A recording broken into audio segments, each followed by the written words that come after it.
bienvenidos una vez más a una transmisión de Psicología con Rod. Yo soy Rodrigo, psicólogo clínico y psicofisiólogo, y en este canal hacemos las neurociencias más fáciles de entender, más comprensibles y menos complejas. Quédate porque el día de hoy estaremos hablando de tercera edad, estaremos hablando de COVID y cómo esto afecta en la actualidad y en el futuro. ¿Cuáles son las perspectivas hacia el futuro de la tercera edad, al menos en América Latina? Así que quédate para que lo descubras.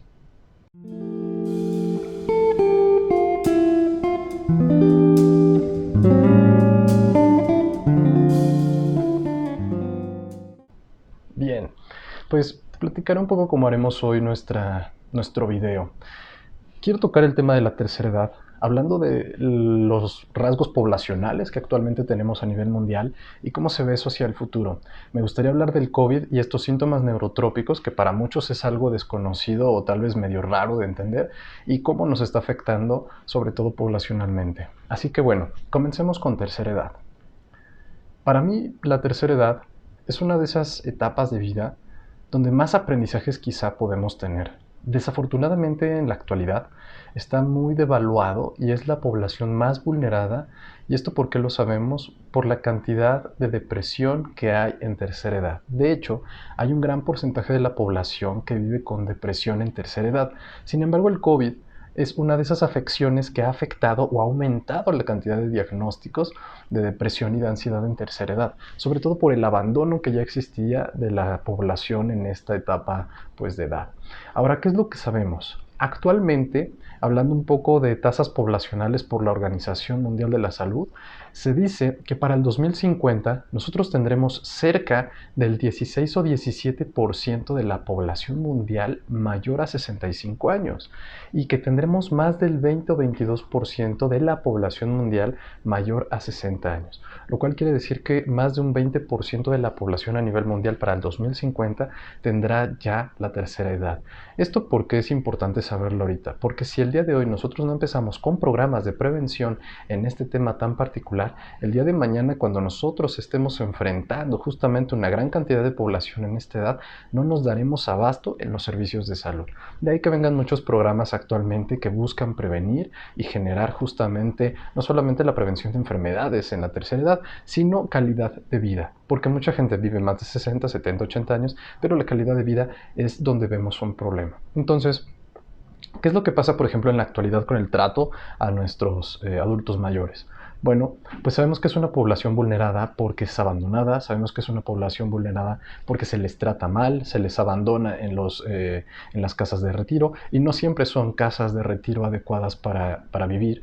Y también sabemos que hay muchos de ellos que están en casas viviendo con sus familiares, pero que desafortunadamente no tienen un trato adecuado, no cuentan con una alimentación balanceada, no los llevan al médico, muchos de ellos son diabéticos, hipertensos, tienen enfermedades crónicas, dolores, lumbalgias, etc. Hay un montón de afecciones que vamos a encontrar en esta línea en este rango de edad, y muchas personas no son atendidas. Ahora, ¿qué pasa con nosotros los jóvenes? Y ahí quiero hablar un poquito de mi experiencia. Cuando yo estudiaba psicología, ya hace unos añitos, tuve la oportunidad de trabajar en uno de estos semestres con personas de la tercera edad. Cuando yo estuve yendo a estas casas de retiro, notaba en estos pacientes que hay diferentes tipos de paciente, pero todos tenían algo en común, y era la experiencia de vida. Evidentemente, a nosotros los jóvenes que no tenemos 70, 80, 90 años, no podemos saber cómo se vive en esa época. Este video también va enfocado tanto para los jóvenes como para las personas de la tercera edad. En este momento me voy a dirigir hacia los jóvenes. Nosotros como chavos, como jóvenes, debemos tener este impulso de querer aprender e entender un poquito lo que es estar en esos rangos de edad. Imaginemos una persona de 70 u 80 años que la mayoría de las personas que eran mayores a esta persona ya han fallecido, o algunos ya están muy viejitos. Entonces, la cantidad de gente con la que ellos comparten, que son contemporáneos, algunos ya no se encuentran aquí. Es posible que ellos, por este mismo proceso de pérdidas, y que de pronto llegando a los 80 años ya cada vez van perdiendo más amistades, más familiares, evidentemente empiezan a tener estas sensaciones de tristeza. Nosotros como jóvenes pues tenemos un gran mundo de personas a nuestro alrededor, y luego decimos: oye abuelo, oye abuela, ¿por qué estás triste? ¿Por qué estás deprimida? Y no entendemos esa parte. ¿Qué otra cosa no entendemos? La pérdida, las pérdidas en general que se van presentando conforme nosotros vamos creciendo, cada vez son mayores. Por ejemplo, la pérdida de vitalidad, la pérdida del funcionamiento de algunos órganos, la pérdida del ánimo o el interés. Es algo normal ir teniendo esto, pero también vamos a ver algunos síntomas, que es la pérdida, por ejemplo, progresiva de la memoria, que hay un grado normal, donde cuando vamos envejeciendo se nos van olvidando las cosas, pero también hay un grado importante que vemos en algunos trastornos que se llaman neurocognitivos, ¿no? Que es lo que viene a sustituir lo que en algún momento eran las demencias, que ya no se les llama así, justamente por este detalle donde nosotros debemos tratar los nombres clínicos con mucho más dignidad y más cuando nos referimos a la tercera edad. Entonces, se fueron cambiando algunas cosas, ¿no? En la actualidad, también, y como les comentaba, yo lo que veía en estas personas cuando yo convivía con ellos era mucho el aspecto de la experiencia de vida y los consejos que podían darnos. Muchas veces nosotros, los jóvenes, llegamos a decir, ay no, pues ¿por qué me dices eso? ¿No? Tú no me vas a entender o tú no me entiendes. La realidad es que ellos ya pasaron por donde nosotros estamos. Y ya pasaron hace mucho tiempo. Probablemente era otro mundo, pero en la actualidad los consejos de la gente mayor se desprecian. Yo creo que uno de los mayores aprendizajes que yo tuve en ese momento fue pedirles un consejo, no tanto enseñarles. Nosotros como psicólogos más bien íbamos a aprender. Muchas veces con mis pacientes de tercera edad es lo que yo les digo. No es tanto que yo vaya a enseñarte algo. Yo sé de psicología, pero tú sabes sobre la vida. Tú has vivido más que yo y probablemente tienes mucho más experiencia que nosotros.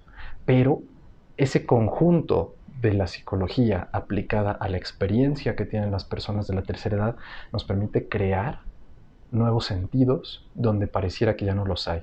Y es que eso nos hemos encontrado. Muchas personas de la tercera edad que ya dicen mi vida no tiene sentido. Se murió mi esposo, se murió mi esposa.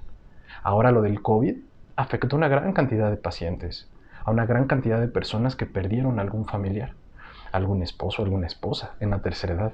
Más al principio de la pandemia recuerden que no habían vacunas. Entonces, en esos momentos, pues claro que nosotros nos topábamos con que había muchas pérdidas y sobre todo el principal grupo de población que fue afectado a los inicios de la pandemia fue tercera edad. ¿Cómo es que esto yo lo relaciono un poco con la actualidad? Pues bueno, déjame explicarte que en la actualidad la tercera edad es probablemente donde más tenemos que poner atención, justo porque en los últimos años yo creo que lo que nos permitió la pandemia fue compartir con las personas más cercanas que son nuestra familia. Mucha gente volvió a casa, mucha gente volvió a convivir en conjunto y pues en el paso de estos 2 años, ya sí, 2 años de la pandemia, las personas terminaron hasta hartándose de la convivencia. Nos dimos cuenta, y ahí me voy a jalar un poquito al tema de COVID, que este fenómeno, la pandemia como fenómeno, no como enfermedad, como fenómeno social, lo que vino a afectar muchísimo fue esto, la convivencia. Entonces mucha gente dice son años perdidos, son planes no hechos, son fiestas, reuniones, vacaciones que yo no he hecho, pero no vemos la otra parte de lo que hemos ganado. Yo creo que si hemos ganado algo ha sido la oportunidad de compartir con nuestros seres queridos, entre ellos nuestros adultos mayores. Y si tú eres un chavo, si tú eres un joven que está viendo este video, acércate a tus papás si todavía los tienes. Escúchalos, entiéndelos. Probablemente no sepamos mucho de lo que ellos sufren si no nos acercamos y nos damos la oportunidad de hablar con ellos. Nosotros como jóvenes prácticamente estamos muy ocupados en los problemas, en si el coche, en si quiero una casa, en si quiero, no sé, comprarme un reloj nuevo. Estamos tan invadidos de este mundo mercadológico y tecnológico que nos olvidamos de lo más importante que son las personas. Y ese es uno de los mensajes con los que me gustaría que el día de hoy se queden todos los que estén viendo este video. Lo más importante al final es la convivencia. El núcleo de la sociedad es la familia. Y si en la familia nosotros no tenemos una buena convivencia, pues bueno, vamos a tener muchos temas, ¿no? De ahí que vayamos muchos a terapia, ¿no? Hasta los psicólogos vamos a terapia, vamos a supervisión. Entonces eso pues es importante también tenerlo en cuenta, sobre todo porque a veces podemos llegar a pensar que los psicólogos no se enojan o no se entristecen. Todos somos humanos antes de ser especialistas, incluso los médicos, y con mayor razón los médicos. Y por cierto, abro un paréntesis ahí y les comento que los médicos ya cuentan con una formación, al menos todos los que están saliendo ya de universidades en los últimos 10 años, yo creo 20, ya tienen una formación en esta parte que se llama psicología médica, donde los humanizamos, justamente los psicólogos, y damos todo este punto donde ellos, pues vaya, traten un poquito con más empatía a los pacientes, y claro que se está logrando, y eso es algo muy bello, porque no solamente ellos los tratan bien, por ahí platicaba en otro video sobre la multidisciplinariedad, que significa muchos especialistas trabajando en conjunto, donde ya participamos los psicólogos, y hacemos una muy buena mancuerna con los médicos. Los médicos, los neurólogos, los psiquiatras, todos ellos. Ya estamos haciendo un cuerpo unificado para atender a los pacientes y eso es algo muy bonito. Ahora, volviendo un poquito al tema del COVID. El COVID nos ha pegado principalmente porque fue la primera vez que se hizo tan notoria la necesidad de la salud mental en todo el mundo. Porque al estar encerrados durante meses en nuestras casas, que para muchos eran casas pequeñas, casas muy grandes, casas desordenadas, o casas donde yo nada más llegaba a dormir y de pronto tenía que volver mi escritorio, mi zona de oficina, mi área de estudio, mi zona de convivencia, ¿no? Recordemos todas las personas que de pronto iban y hacían estas reuniones con sus amigos y se tomaban una bebida, ¿no? Virtualmente, o convivían, veían una película a distancia. Entonces la casa pasó de ser el lugar privado al lugar donde todo el mundo entraba, desde mi maestro en la escuela, hasta mis amigos, hasta los compañeros de trabajo. Entonces, todo eso socialmente fue afectando. Porque en un mismo espacio que podemos decir casa, estaban a lo mejor mis hermanos, mis tíos, mi mamá, mi abuelo, y todos estaban haciendo las actividades que hacían afuera normalmente, pero dentro de casa. Entonces, evidentemente eso fue afectando este factor y fue perdiendo importancia la convivencia. Entonces, el día de hoy sí me gustaría que ustedes lleven el mensaje de convivir más con las personas que tienen ahí, pero sobre todo acercarte y tratar de hacerlo con una intención auténtica de compartir, ¿no? Ahora, poniendo un poco de lado el fenómeno de COVID socialmente, que bueno, todos lo hemos estado experimentando y a todos nos ha afectado, yo les digo a mis pacientes, hasta a mí me dio ansiedad y tuve que ponerme en contacto con mis colegas psiquiatras para decirles, oye, ayúdame, ¿no? Porque todos podemos llegar a ser afectados. Y bueno, en medida que podemos, cada uno vamos resolviendo, ¿no? Pero si no es así, si de pronto no podemos acudir con un especialista, qué bueno que existen estos elementos como videos para que podamos tomar algo positivo y replicarlo, ¿ok? Entonces, ¿qué otra cosa nos pasó con este fenómeno de la pandemia? Y es eso ya más bien como una parte médica, tecnológica y de investigación. Con el paso del COVID, empezamos a notar que muchos pacientes tenían justamente la pérdida del olfato. Ese fue uno de los primeros síntomas que se observó en COVID, que ya todo el mundo lo sabe. Pero recordemos que el olfato funciona gracias a un par craneal que es el nervio olfatorio, que forma parte justamente de estos nervios craneales. Los nervios craneales o pares craneales son un conjunto de nervios que nos ayudan a poder, controlar casi todas nuestras funciones y muchos de ellos salen justamente del cerebro, por eso es que se llaman pares craneales. Lo que se dieron cuenta es que el COVID tenía una función donde empezaba a afectar el bulbo olfatorio, que se encuentra justamente en la nariz, y más del 36% de los pacientes a nivel global, es decir, si del 100% de una población el 36% va a padecer síntomas neurocognitivos. ¿Qué quiere decir esto?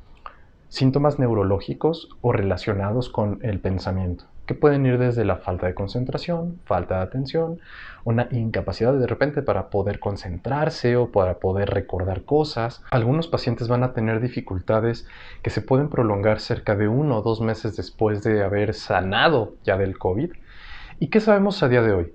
Que todavía las investigaciones no concluyen, que hacia el futuro es muy probable que sigamos encontrando los efectos neurotrópicos, y con neurotrópicos queremos decir que es un virus que tiene este favoritismo por afectar el sistema nervioso central. Sistema nervioso central, recordemos que ese es el encéfalo y la médula. Encéfalo y médula significan cerebro y la médula, que es lo que tenemos en la espalda, dentro o acompañado de nuestra columna. Y vamos a ver que tiene una afectación justamente porque el sistema nervioso central, porque atraviesa o se ha visto hallazgos en investigación justo de rastros de COVID en el líquido cefalorraquídeo. El líquido cefalorraquídeo es este líquido en el cual flota nuestro cerebro y recubre también nuestra médula espinal. Por lo tanto, el día de hoy no quiero que se espanten tal vez de este dato, sino que sepan y sobre todo estemos informados de que la mejor forma de poder conocer esto es a través justamente de la investigación. La investigación nos va a dar datos para poder ir resolviendo en un futuro, como en su momento lograron desarrollar vacunas, y probablemente en un futuro medicamento. Sabemos que el COVID es algo que se puede extender todavía algunos cuantos años, por ahí se dice que pasa de pandémico a endémico, Pandémico sabemos que es que se desarrolla en una gran cantidad de población a nivel mundial, y endémico que se vuelve como estacional. Es decir, que vamos a tener algunos periodos del año o inclusive periodos justamente que tienen que ver más con las estaciones donde vamos a estar teniendo más contagios, que en algún momento puede llegar a ser controlable, sí, esperemos que así sea, pero el día de hoy las medidas que todos ya sabemos que tenemos que hacer es el lavado de manos, el uso de gel antibacterial, bueno, y el de excelencia, que es utilizar el cubrebocas. Este más bien ha sido un video sobre todo para que ustedes vean la relación que hay entre el fenómeno del COVID, el fenómeno de la convivencia familiar, la tercera edad como un punto importante. El mensaje para ti que estás viendo este video, y si eres una persona de la tercera edad, compártelo con tus hijos y con tus nietos, es que tenemos que replicar el mensaje primeramente de respeto, de compasión, y no con compasión me refiero a decir, ay, pobrecito, sino de tratar con dignidad a nuestros adultos mayores, porque lo primero que se merecen es justamente ese respeto, porque ellos nos dieron la vida. Y lo segundo es que son la población que menos se queja, probablemente la más abandonada, y si el día de hoy nosotros como jóvenes no hacemos cambio, el día de mañana no nos preguntemos por qué, cuando nosotros seamos adultos mayores, no recibamos ese mismo trato de nuestros hijos o nuestros nietos. Y esto no quiere decir que sea responsabilidad suya, los adultos mayores, que el día de hoy nosotros no valoremos. Estamos en una población que desafortunadamente y a nivel mundial ha valorado muchas cosas como lo material y ha perdido el valor de otras cosas como lo emocional, como el compartir, como el crear vínculos. Y este tipo de contenidos pues van dirigidos justamente a que todos podamos entender el mensaje y lo repliquemos con las personas que tenemos cerca. Muchísimas gracias por ver este video. Ha sido más de tipo informativo, un poquito, hablamos un poquito de neurociencias, pero bueno, si te ha gustado este video no olvides darle like, compartir y sobre todo pues seguir el canal, activa las campanitas para que te lleguen las notificaciones. Y ya nos estaremos viendo, les comento y les vuelvo a recordar, los días miércoles estaremos haciendo en vivos, donde nos estaremos viendo justamente en un punto de las 9 de la noche, hora Ciudad de México, para platicar un poquito de temas. El próximo miércoles nos toca justamente la vida en pareja y todo lo que eso conlleva, ¿no? Para que lo podamos platicar. Les mando un abrazo enorme, los quiero mucho. Muchísimas gracias por apoyar el canal, muchísimas gracias por estar aquí, muchísimas gracias por hacer que esta comunidad crezca y sobre todo por entender el mensaje y compartirlo. Les mando un abrazo, nos vemos en la siguiente transmisión de Psicología con Rod y no olviden dejar su mensajito. Cuídense mucho, nos vemos.